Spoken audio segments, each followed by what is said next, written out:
सभी दोस्तों good morning, Ram Ram. मेरे प्यारे दोस्तों, आपके सामने फिर लेके आया हूँ बहुत ही अच्छा प्रश्न जो प्रतियोगी परीक्षाओं की दृष्टि से काफ़ी इम्पोर्टेंट है। दोस्तों, हम जो प्रश्न लेके आए हैं वो है आयु। हमारा एक टॉपिक है मैथ के अंदर उसका, जिसको हम बोलते हैं उम्र, और इंग्लिश में हम उसको बोलते हैं प्रॉब्लम ऑन एज। तो दोस्तों, ये जो प्रश्न है इसको कैसे हम हल करते हैं इसके दो तरीके बताने वाला हूँ आपको।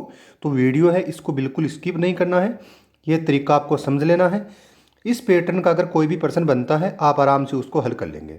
तो मैं आपको दोनों तरीके यहाँ समझाने की कोशिश कर रहा हूँ, आपको समझने की कोशिश करनी है कि ऐसी क्या ट्रिक है कि ये प्रश्न बहुत ही आसानी से हल हो जाएगा। तो देखिए, सबसे पहले हमें क्या करना है वो देखिए। यहाँ हमें बताया है ए और बी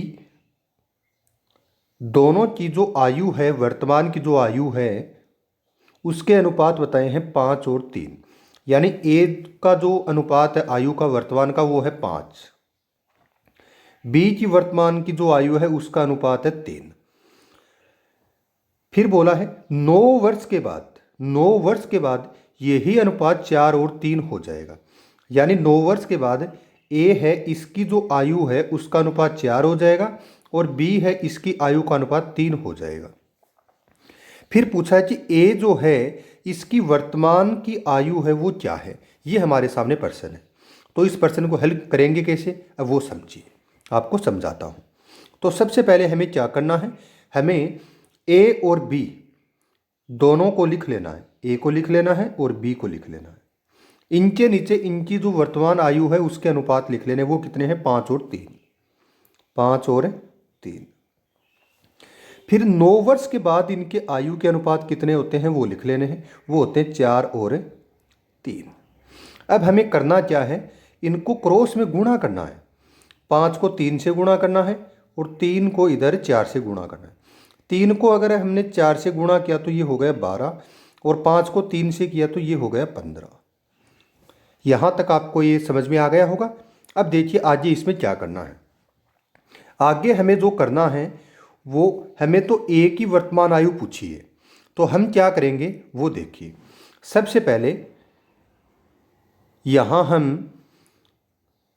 4 और 3 जो नीचे हमें दिखाई दे रहे हैं उनका अंतर लिखेंगे। उनका अंतर है वो लिखेंगे। उनका अंतर कितना है, उनका अंतर है 1 का। 4 और 3 का अंतर होता है 1 का।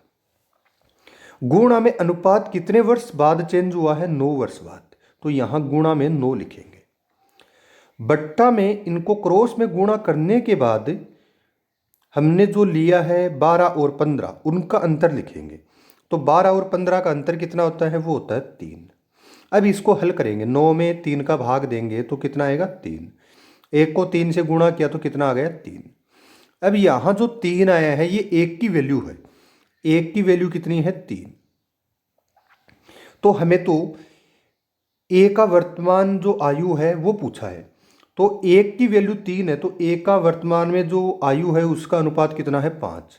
जब 1 के बराबर 3 है तो 5 के बराबर कितना हो गया 15। तो हमारा इस प्रश्न के लिए जो सही उत्तर है वो कितना है 15। आपको ये ट्रिक पसंद आया होगा। अगर आपको ये ट्रिक समझ में आया है तो वीडियो को लाइक करना है, शेयर करना है और सब्सक्राइब करना है। धन्यवाद।